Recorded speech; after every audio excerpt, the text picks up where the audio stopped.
आपने भी new year resolutions जरूर लिया होगा, लेकिन ये पूरा कैसे होगा? इसके लिए सबसे ज़रूरी है माइंडसेट। जब आपका सामना फेलियर से होता है तो आपके मन में सबसे पहला थॉट क्या आता है? क्या आपका कॉन्फिडेंस तुरंत कम हो जाता है, या आप उस हार को एक लर्निंग एक्सपीरियंस के रूप में देखते हैं? क्या आप हर एक चैलेंज को इस नज़रिए से देखते हैं कि वो बस ये साबित करने का एक मौका है कि आप कितने स्मार्ट और टैलेंटेड हैं, या आप उसे ऐसी चीज़ के रूप में देखते हैं जो आपको ग्रो करने में मदद करती है? क्योंकि हर इंसान बिल्कुल यूनिक और दूसरों से अलग होता है, इसलिए हमारे एक्सपीरियंस भी एक दूसरे से बहुत अलग होते हैं। यहाँ तक कि अगर हमारा सामना बिल्कुल एक जैसी प्रॉब्लम से होता है, जैसे कि किसी टफ एग्ज़ाम को पास करने के लिए तैयारी करना, तब भी हम अपने खुद के तरीके से उससे डील करते हैं। तो ऐसा क्यों होता है कि कुछ लोग एक चैलेंज को पार करने के बाद ग्रो करने लगते हैं, वहीं कुछ लोग उसके आगे घुटने टेक कर वहाँ से कभी आगे नहीं बढ़ पाते? आपके हर सवाल का जवाब इस बुक में मौजूद है। इस बुक के द्वारा आप समझेंगे कि कैसे अपने बारे में आपकी सोच आपकी ज़िंदगी के हर पहलू पर अपना गहरा असर डालती है। आप जानेंगे कि आपका माइंडसेट यानी नज़रिया कितना इम्पोर्टेंट है। Inside the mindsets. जब आपका माइंडसेट फिक्स्ड होता है तो आप एफर्ट को एक बुरी चीज़ समझते हैं, क्योंकि आपकी सोच फ्लेक्सिबल नहीं होती। तो आप बस मान लेते हैं कि या तो आप अब बहुत स्मार्ट हैं या बिल्कुल स्मार्ट नहीं हैं। लेकिन अगर आप ग्रोथ माइंडसेट वाले हैं तो आप समझते हैं कि एफर्ट करना ही आपको स्मार्ट बनाता है। इसमें आपका मकसद किसी को कुछ साबित करना नहीं होता, बल्कि आपका गोल होता है खुद को लगातार इम्प्रूव करते रहना। हालांकि ये माइंडसेट सिर्फ एक बिलीफ सिस्टम है, लेकिन ये बहुत पावरफुल होते हैं। अगर आपने सीखने से इनकार कर दिया तो आप इम्प्रूव कैसे करेंगे? ग्रोथ माइंडसेट वाले अक्सर खुद से यही सवाल पूछते हैं, इसलिए वो चैलेंज एक्सेप्ट करने के लिए तैयार रहते हैं, क्योंकि वो जानते हैं कि अगर वो फेल भी हुए तब भी वो उससे कुछ ना कुछ ज़रूर सीखेंगे। और ऐसा नहीं है कि ग्रोथ माइंडसेट वालों को फेलियर से तकलीफ़ नहीं होती, लेकिन वो इस फेलियर को खुद को तोड़ने नहीं देते। उनका जज्बा होता है कि मैं फेल हुआ तो क्या हुआ, मैं अपनी गलतियों से सीखकर दोबारा इसका सामना कर इसे पार करूँगा। The truth about ability and accomplishment. अब सवाल आता है कि क्या आपके माइंडसेट का आपके स्कूल की परफॉर्मेंस पर असर पड़ता है? कैरल और उनके साथियों द्वारा किए गए एक स्टडी ने साबित किया है कि हाँ, इसका असर होता है। उन्होंने कुछ केमिस्ट्री स्टूडेंट्स की परफॉर्मेंस और उनके माइंडसेट को स्टडी किया। उनका कोर्स ये डिसाइड करने वाला था कि वो प्रीमेड कैरिकुलम में सिलेक्ट होंगे या नहीं। वो स्टूडेंट्स काफ़ी टेंस में थे, लेकिन उन्हें कहीं ना कहीं उम्मीद भी थी। जब स्टूडेंट्स क्लास अटेंड करते थे तो रिसर्च करने वालों ने उनके पढ़ने की स्ट्रेटजी और उनके माइंडसेट को नोट करना शुरू किया। उन्होंने देखा कि ग्रोथ माइंडसेट वाले स्टूडेंट्स को अच्छे मार्क्स मिले थे।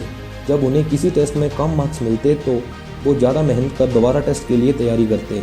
वहीं फिक्स माइंडसेट वाले स्टूडेंट्स का अगर एक एग्ज़ाम ख़राब हो जाता है तो वो बाकी बचे हुए एग्ज़ाम में भी अच्छा परफॉर्म नहीं करते थे। फिक्स माइंडसेट वालों के पढ़ने की स्ट्रेटजी कुछ इस तरह है।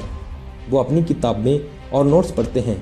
अगर उन्हें कोई कॉन्सेप्ट समझ नहीं आता तो वो उसे समझने की कोशिश नहीं करते, बल्कि उसे रटने लगते हैं। अब अगर उन्हें कम मार्क्स मिलते हैं तो वो मान लेते हैं कि उनका डॉक्टर बनने का सपना वहीं ख़त्म हो गया है। वो इसी बात पर अड़े रहते हैं कि उनसे जितना हो सकता था उन्होंने किया और मेहनत करने से कुछ नहीं होता।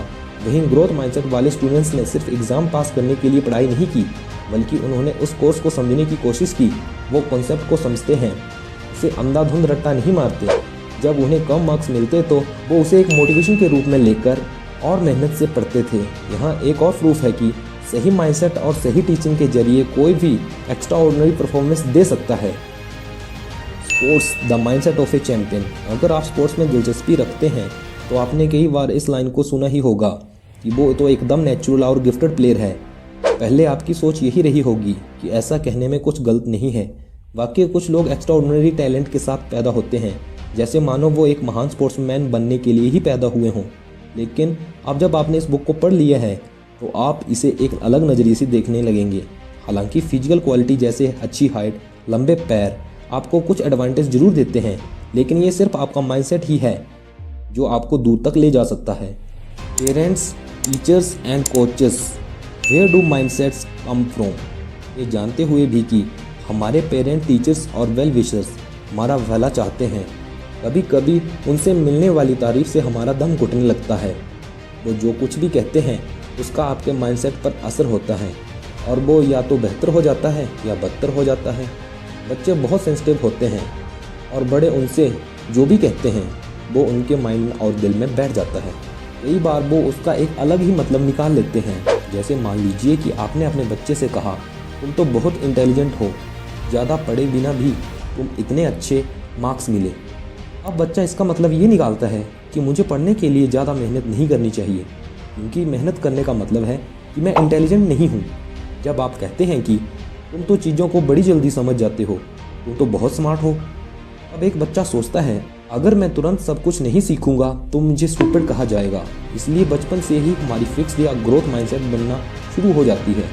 इसलिए हमें बहुत ध्यान से और सोच समझकर बच्चों की तारीफ या उनसे कुछ कहना चाहिए। अगर आप तारीफ करना चाहते हैं तो उस मेहनत और प्रोसेस की करें जिससे उसे सक्सेस मिली है।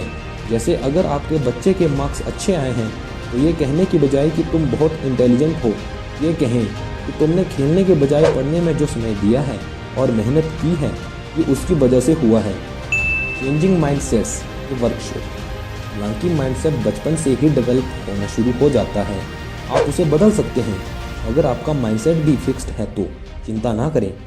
माना कि माइंडसेट बदलना आसान नहीं होता, लेकिन आप अपने सोचने का दायरा बढ़ाकर नई सोच को अपनाकर ऐसा कर सकते हैं।